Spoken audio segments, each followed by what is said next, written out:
Assalamualaikum warahmatullahi wabarakatuh. Halo guys, channel ini adalah channel yang mengungkap nama dan istilah dalam Islam. Sebelum lanjut, alangkah baiknya di like, subscribe, komen, dan share channel ini agar kami lebih bersemangat membuatnya dan konten kali ini dibaca dengan memakai aplikasi suara sehingga suaranya seperti suara robot. Nama Samiri dalam Islam. Dikutip dari buku Nama dan Kata dalam Al-Quran Pembahasan dan Perbandingan karya Ali Auda halaman 648 disebutkan. Samiri. Dalam Quran dapat kita baca tentang Musa yang dipersiapkan oleh Allah untuk menerima Taurat yang akan menjadi pedoman hidup Bani Israel.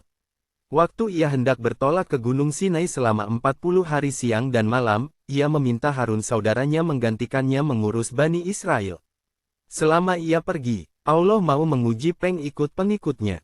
Ternyata setelah ditinggalkan itu, kaumnya kembali menjadi penyembah anak sapi yang dibuat oleh Samiri. Al-Quran Surah Al-A'raf ayat 142, 149, minus 151, dan Surah Taha ayat 85-89. Pendapat para ahli dan para mufasir mengenai kata As-Samir ini sangat beragam. Di antaranya ada yang mengatakan bahwa Samiri kata nisbah, yakni orang dari Samaria di Palestina. Samaria sebuah kerajaan Palestina di antara Yudea dengan Galiles. Tetapi dalam literatur Bible diletakkan kota ini terletak 30 mil atau 48 km utara Yerusalem dan 6 mil atau 9,6 km barat Laut Siken. Dalam Perjanjian Lama dikatakan, dalam tahun ke-31 zaman Asa, Raja Yehuda, Omri menjadi raja atas Israel dan ia memerintah 12 tahun lamanya. Di Tirza ia merintah tahun lamanya. Kemudian ia membeli gunung Samaria dari Semer dengan 2 talenta perak lalu mendirikan suatu kota di gunung itu dan menamainya Samaria, menurut nama Semer, pemilik gunung itu, Raja-Raja 16. 21. Tetapi bagaimana mungkin, kata Abdul Wahab An-Najjar.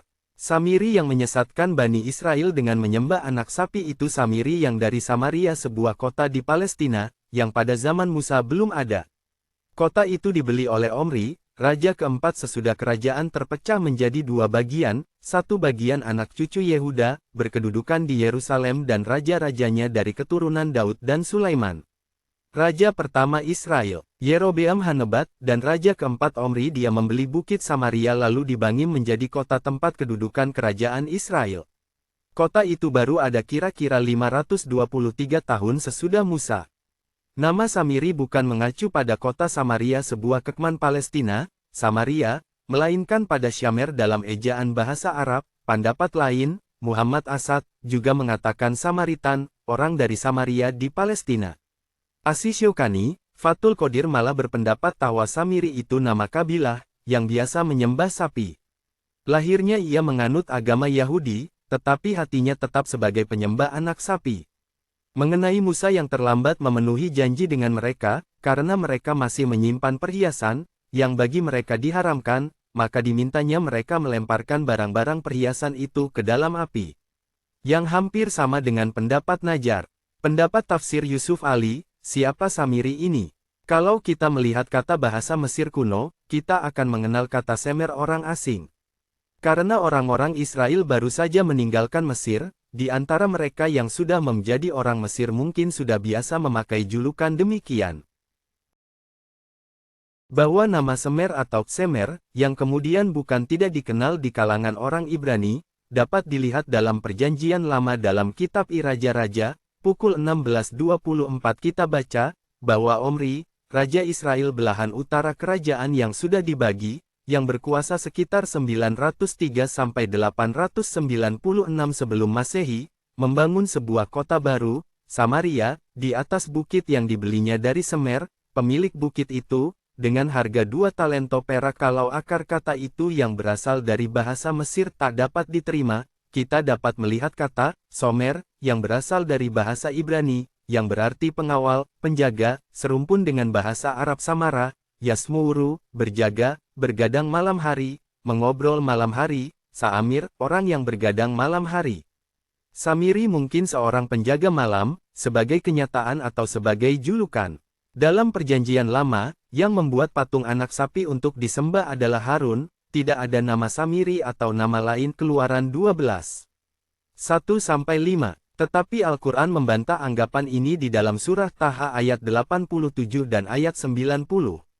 Sarter Encyclopedia of Islam, Gibb dan Kramers mengutip Al-Quran surah Taha ayat 85, 87, dan 95.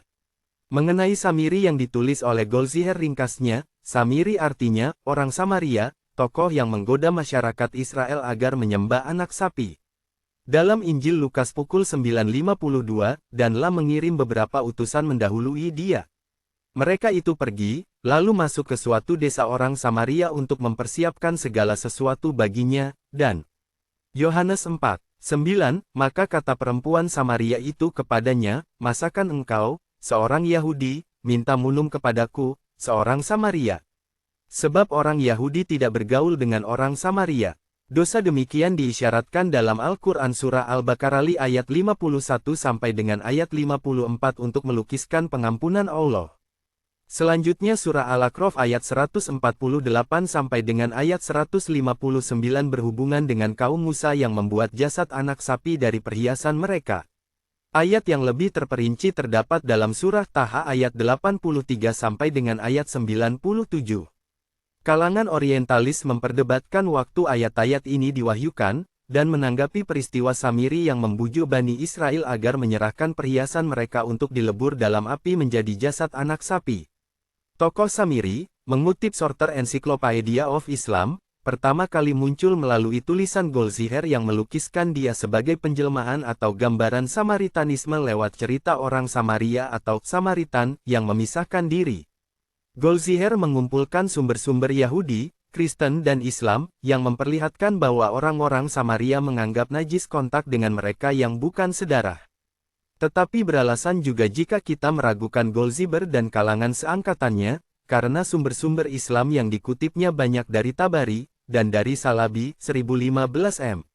Kalangan orientalis dahulu memang senang mengutip sumber-sumber yang membawa berita aneh-aneh seperti Salabi, Masuti dan yang lain, yang dasar dan sumbernya sering tidak jelas, dan biasanya lebih banyak memasukkan bumbu daripada fakta.